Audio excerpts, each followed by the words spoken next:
Fala galera, bom dia, boa tarde ou boa noite. Estamos de volta com mais um Não Te Digo Nada. Paulo Fernandes Mirais, em Ordes, José Manuel Barbosa, em Inciso de Lima, Ourense, sempre nos ajudando com as nossas dúvidas, nos lugares que agora estamos descobrindo com a ajuda dos nossos amigos galegos.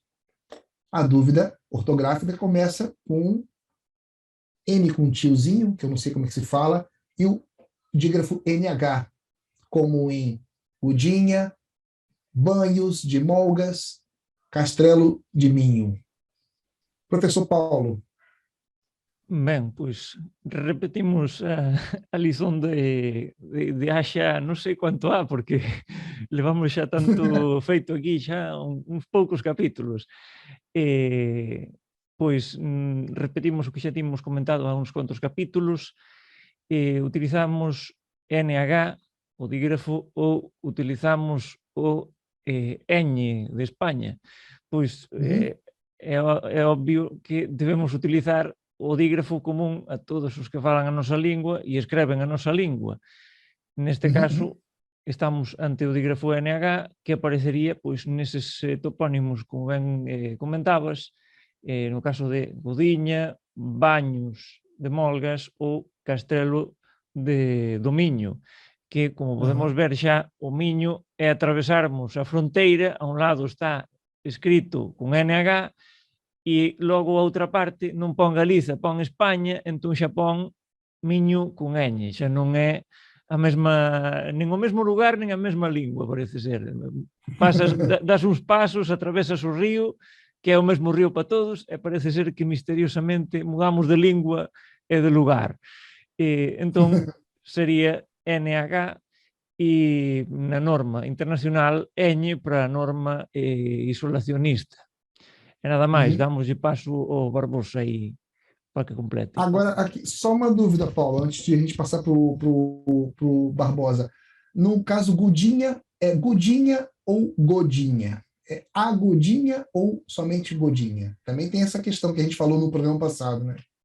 Sí, estaríamos novamente, evitarmos colocar artigos desnecesarios diante do topónimo, e neste caso, pois, non se, posiblemente non se pronuncie ben igual, porque, quero dizer, dependendo da persoa que pronuncie o nome do topónimo, pode ir variando, depende de como abra ou feche as vogais.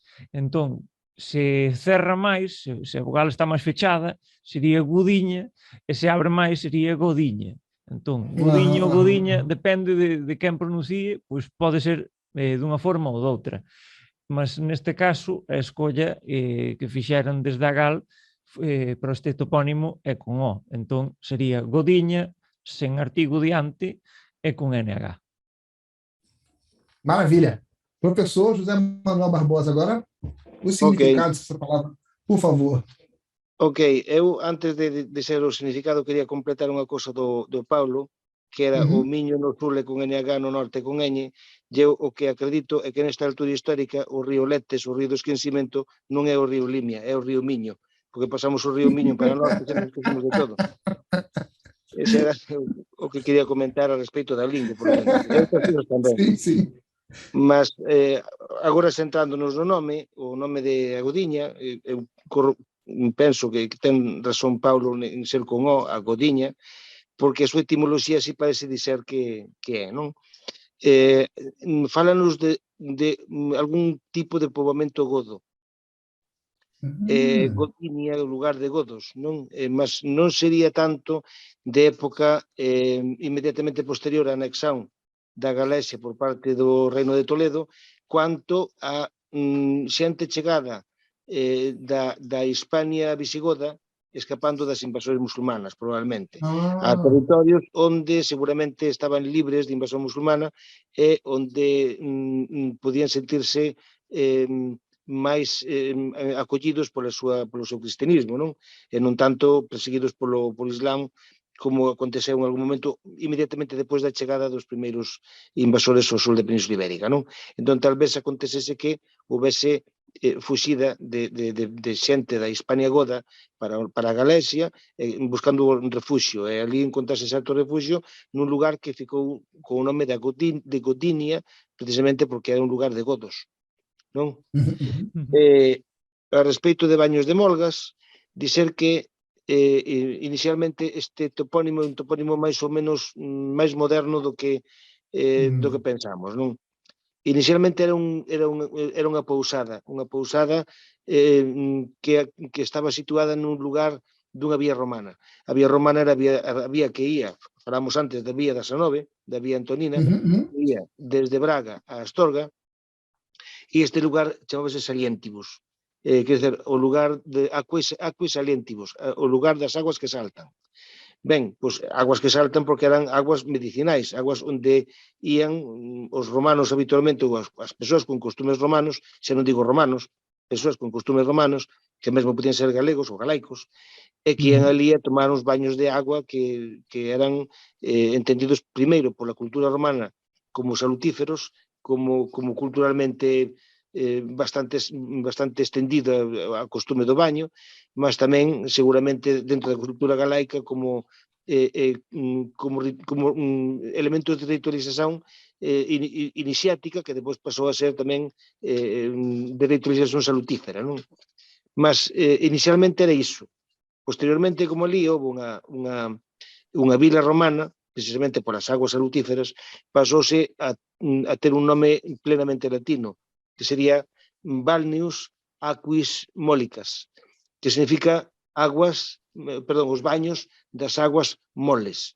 Entendendo por moles as aguas salutíferas, aguas tranquilas, aguas que fan ben a saúde, aguas moles, realmente, moles que sentan ben o corpo, non?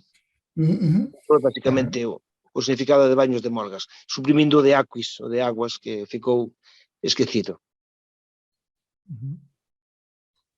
Castelo de Minho agora. Castelo de Miño era un lugar onde había un castelo, perto do río Miño. Ese castelo pertenceu á familia dos Arias, e posteriormente tamén aos Traba, un castelo coñecido na Idade Media, e realmente está na beira do Miño. Ese castelo está construído sobre un castro anterior, que é sobre unha fortificación militar, por iso é un castro, por iso é un castrelo. Non ten moito misterio. Na Idade Media está recollido como Castrum Minei, non hai moito máis a comentar porque é unha palabra bastante diáfana, un topónimo bastante diáfano. Toda vez que a gente lê, então, Castrelo, eu posso entender como castelo. É castelo, mas é castrelo porque está nun castro. Quer dizer, a xente probablemente misturou castelo con castrelo, o castro co castelo, entón deu castrelo, mas non ten moita incoherencia, non, porque un castro non deixa de ser un castelo, por menos se é militar. Sim.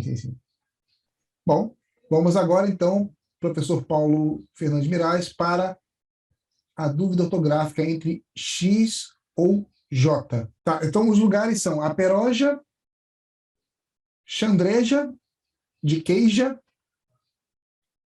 Só esses dois mesmo. Ok, moito ben. Pois no caso primeiro, non? Estamos outra vez a suprimir ese artigo, non sería a Peroxa, senón sería directamente Peroxa, e logo colocamos Xota en vez de o X, aínda que os galegos pois en quase toda a Galiza pronunciamos X para todo, salvo en algúns lugares que aínda se mantén a pronuncia máis antiga, non? A pronuncia histórica. Entón, neste caso, sería, en vez de a Peroxa, sería Peroxa con Xota. E no caso de Chandrexa de Queixa, pois temos o mesmo caso novamente. En Chandrexa sería na norma da Real Academia Galega con X e na norma internacional con Xota novamente. E nada, Queixa xa é con X de todos os xeitos posibles, non hai dúbida, é Queixa. Así que fica dese xeito. Barbosa, avante. Ok. Bon, aquí dáseme a oportunidade de falar da miña terra, da Peroxa, a miña familia daí, a miña familia materna. Mas é certo que non tiña coñecimento de cualquier tentativa de procura etimolóxica deste topónimo até que me dispuxen eu a procurar algo, non? Eu teño 3 teorías posibles, sempre gosto máis de unha que das demais, mas As tres teorías vou nos dicer agora. Primeiro, Peroxa pode vir de paradisa. Nese paradisa pode perder o D, ese D intervocálico, por aquela lenización céltica que falamos, e der paraísa. E de paraísa dar Peroxa, nunha evolución pois, que podríamos ou non explicar, non? Podría ser máis ou menos viável, non? Quero dizer que é un nome, teóricamente, en principio, que provén do latín, ainda que a palabra en sí non sexa latina, sexa grega, mas é grega a través do latín. Significa xardín. Pode ter certa credibilidade porque é unha zona moito chea de moita floresta. Hai moita floresta, hai carballos por toda parte, hai unha vegetación moito intensa naquele lugar, e é unha zona alta, a poucos kilómetros de Ourense, na que non há moita especie autóctona. Mas iso é unha posibilidade, non? Outra posibilidade pode ser que a Peroxa pode vir de Periosa. Periosa habría que explicarla da forma seguinte, vamos ver. Lembramos que en programas pasados falamos de Irixoa e Irexe, que viñan de Irixion, que significa fronteirizo, non? Ben, pois isto sería unha eriosa, mas cun P inicial. Alguén dirá, en céltico o P inicial pérdese, non? Mas tamén é certo que no galaico-lusitano, que é unha lingua proto-céltica, ou a partir da cual se irían as resto das linguas célticas, ese P inicial en algúns casos se conserva, como podemos comprobar en algunha epigrafía, non? En algún lugar de Portugal, como Porcom, non? Que alguén podía dizer que é latino, podía non ser latino, podía ser proto-céltico, non? Entón, esa Periosa podía dar Peroxa, que significa a fronteiriza. E por que fronteiriza? Curiosamente, é fronteiriza porque por ali está a raia entre Ourense e Lugo, mas non porque existisen as provincias naquela altura, cando se fundou esa cidade, ou esta vila, ou porque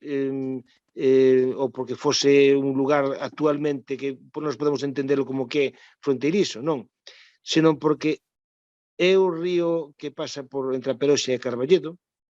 Carballedo é o seguinte concello que está xa na provincia de Lugo. Ese río é o río que delimitaba a Bracarense da Lucense. Entón é xusto que é periférica precisamente por iso, porque é unha rexión periférica dentro da Bracarense. Pasamos o río e inmediatamente depois do río xa está a Lucense. Gostei dessa, hein? Gostei dessa teoria.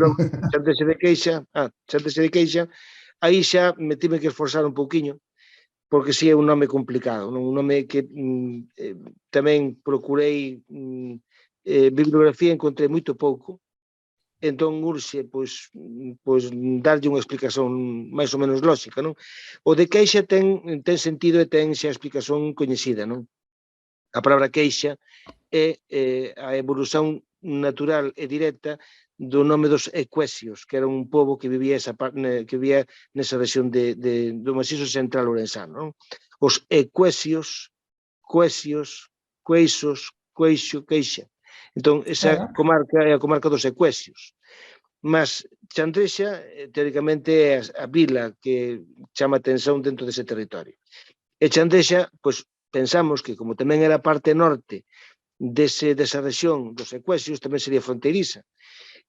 O que se me ocorre é que pode ser o chao dirixoa, o chao da fronteira, o lugar chao, o chá, o plano, fronteirizo dos ecuesios. Daí ven chao dirixoa de ecuesios, ou Chandrexa de Queixa. Evoluído, evidentemente, por medio da lingua a través de moitos séculos, e de ser do chao dirixoa ou dirixoa da Chandrexa. Chao dirixoa, Chandrexa de Queixa. Maravilha, gostei também. Lembrando sempre que eu escrevo com J e não pronuncio de forma alguma a castelhana. Então, eu leio Peroja com J, eu leio Chandreja, né? Nada de Peroja ou Chandreja, nada disso. Pelo amor de Deus. Então, é isso. Mais uma vez, obrigado aos professores por mais um auxílio. Espero vocês no próximo não te digo nada. Valeu, Paulo, valeu, Barbosa. Tudo bem. Valeu, tudo bem.